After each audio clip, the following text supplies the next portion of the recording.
সত্যি কথা বলতে চিকেন আছে, না রান্না হবে। না চিকেন নেই।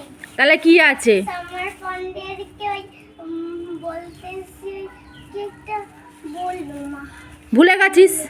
ভুলে গেছিস? জানলা দিয়ে মাকে হাঁক মারবি। ও মা কি বললে বলো? তোর ছুটি হয়ে গেছে? ছুটি আজকে রে। ও পরীক্ষা শেষ না? হ্যাঁ তাই জন্য এক মাস ছুটি। ওটা ঠাম্মির বাড়ি যাবি না? হ্যাঁ যাবো, এই হোলির দিনকে রে। হোলির দিন কেড়ে যাবি? হ্যাঁ। তুই হোলির দিন কেড়ে আমাদের এখানে থাক, তোকে হোলি মাখিয়ে ভূত করে দেবো না মাম্মা? সঞ্জয়কে হোলি মাখিয়ে ভূত করে দেবো। আচ্ছা যাও, টাটা।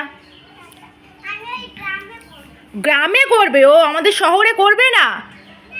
মাম, আচ্ছা ঠিক আছে। মাম তুমি সঞ্জয়কে হোলি মাখিয়ে দেবে, মাখিয়ে পুরো ভূত করে দেবে, ঠিক আছে? হ্যাঁ বলো। আচ্ছা কি কারণে বলো? আর মাম্মা এখন আমাকে একটা সিক্রেট কথা বলবে, তার জন্য তোমাদেরকে জানাতে চাইছে না, বলছে ফোনটা অফ করো তারপর বলবে। তো চলো ফোনটা অফ করে দিই। আর মাম্মাম কি বলবে আমাকে আমি শুনি একটু।